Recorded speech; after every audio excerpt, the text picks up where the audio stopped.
ভারত বাংলাদেশ সীমান্তের অন্যতম গুরুত্বপূর্ণ বাণিজ্য বন্দর আসামের করিমগঞ্জ। সেই করিমগঞ্জেই দাঁড়িয়ে রয়েছি আমরা। প্রতি মাসে কয়েক হাজার কোটি টাকার ব্যবসা হয় এই অঞ্চলের স্থলপথে এবং জলপথে। সপ্তাহখানেক আগে দুই দেশের সম্পর্কের তিক্ততার কারণে বন্ধ হয়ে গেছে এই বন্দর। করিমগঞ্জ সীমান্ত দিয়ে বাংলাদেশে রপ্তানি করা হয় পাথর, সবজি, ফলের মতো নিত্য ব্যবহার্য জিনিস। গত 5ই অগস্টের পর প্রায় এক মাস এই সীমান্ত দিয়ে বাণিজ্য বন্ধ ছিল। সম্প্রতি তা আবার চালু হয়েছে। সপ্তাহখানেক আগে স্থানীয় ব্যবসায়ীরা তা আবার বন্ধ করে দেওয়ার সিদ্ধান্ত নেন। সিজনে এরমই মোটামুটি ডেইলি 30-40 হাজার ডলার আমরা এক্সপোর্ট করতাম সব মিলিয়ে। এটির চেইন সিস্টেম বিজনেস, যেমন আমি এক্সপোর্ট করি, আমার একটা এক্সপোর্ট থেকে একটা ব্যবসা হয়, এটা আমার পার্সোনাল।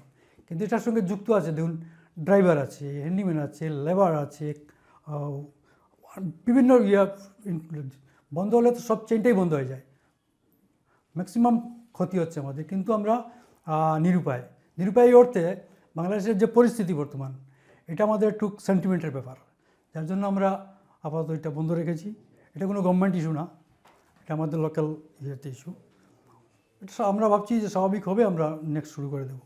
করিমগঞ্জ থেকে 5 ঘন্টার দূরত্বে ত্রিপুরার আখৌরা সীমান্ত। বাণিজ্য কমলেও সেখানে আমদানি রপ্তানি পুরোপুরি বন্ধ হয়ে যায়নি।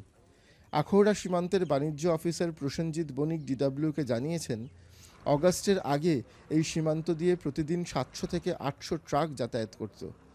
মাঝে তা 200 থেকে 300-তে নেমে এসেছিল। এখন আবার ধীরে ধীরে পরিস্থিতি স্বাভাবিক হতে শুরু করেছে। ঢাকায় ভারত বাংলাদেশ পররাষ্ট্র সচিবদের বৈঠকের পর পরিস্থিতি আরও দ্রুত স্বাভাবিক হবে বলেই তিনি মনে করছেন। আসামের করিমগঞ্জ সীমান্ত দিয়ে বাণিজ্যের পরিমাণ অনেক বেশি। মাসে লক্ষাধিক ডলারের ব্যবসা হয় এই সীমান্তে। রপ্তানির পাশাপাশি প্লাস্টিকের জিনিস, ফাস্টফুড, মাছ বাংলাদেশ রপ্তানি করে ভারতকে। আমরা এই পোর্ট দিয়ে প্রায় 20 থেকে 22 কোটি টাকার ইম্পোর্ট করি, অর্থাৎ আমদানি করি, এবং এই আমদানির পরিপ্রেক্ষিতে আমাদের ইন্ডিয়া গভর্নমেন্ট প্রতি মাসে এই পোর্ট থেকে 30 থেকে 32 লক্ষ টাকা রেভিনিউ পেয়ে থাকে। বাণিজ্য বন্ধ হয়ে যাওয়ার প্রভাব প্লাস্টিকের বাজারে এখনও সেভাবে পড়েনি, কারণ ডিস্ট্রিবিউটরদের কাছে স্টক আছে। প্লাস্টিকের প্রোডাক্ট এখন বর্তমানে বাংলাদেশেরই চলছে। ইন্ডিয়ার প্রোডাক্টের রেট একটু বেশি হয় আর বাংলাদেশের প্রোডাক্টের রেট একটু কম হয়, তাই জন্য চলছে। বাংলাদেশের প্রোডাক্ট যদি আসে না, তো ইন্ডিয়ান মাল অটোমেটিকলি চালু হয়ে যাবে। যদি দামই হয়, ইন্ডিয়ান মালই চলবে। এমন পরিস্থিতি চলতে থাকলে জিনিসের দাম বাড়বে বলে মনে করছেন ব্যবসায়ীরা। খাবারের জিনিসের ব্যবসা ব্যাপকভাবে মার খেতে শুরু করেছে ইতিমধ্যেই। ব্যবসায় ক্ষতি হচ্ছে 80%-ও বেশি। पहले महीने में मान के चलिए 20 गाड़ी, 25 गाड़ी, 30 गाड़ी ऐसा हो जाता है। लेकिन जब से बॉयकॉट स्टार्ट हुआ है और जैसे रैली वगैरह हुआ है, तो बिजनेस आधा हो गया है। आधा से भी बहुत कम हो गया है। जो पहले का स्टॉक था वही माल हो रहा है, नया माल तो अभी आ ही नहीं रहा है, बंद हो गया है। নাম প্রকাশ করা যাবে না এই শর্তে এক অফিসার জানিয়েছেন, চেষ্টা চলছে দ্রুত এই অচলাবস্থা কাটানোর। কিছু কিছু ক্ষেত্রে বাণিজ্য শুরুও হয়েছে। প্রশাসনের বক্তব্য, সীমান্তে শান্তি বজায় রাখাই এখন তাদের প্রধান লক্ষ্য। Shrivumi district shares 105 kilometers border with Bangladesh, and we have two ICPs, one in Sutrakandi and one in the river port in town area.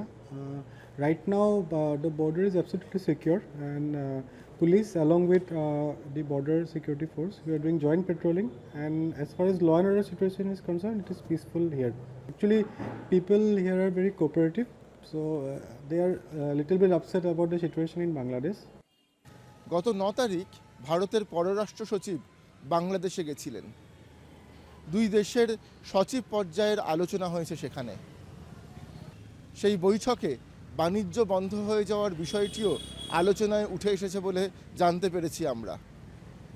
আসামের ব্যবসায়ীদের বক্তব্য, প্রশাসনের সঙ্গে পরবর্তী আলোচনার পরেই রফাসূত্র খুঁজে বার করার চেষ্টা করবেন তারা। ব্যবসা বন্ধ হয়ে যাওয়ার ফলে যে বিরাট ক্ষতি হচ্ছে তা মানছেন তারা, কিন্তু একই সঙ্গে তাদের বক্তব্য, তাদের দাবিগুলো পূরণ করতে হবে। সব মিলিয়ে এখনও স্পষ্ট নয় কবে নতুন করে শুরু হবে দুই দেশের বাণিজ্য। ক্যামেরায় রাউফের সঙ্গে আমি সমন্তক, DW, আসাম।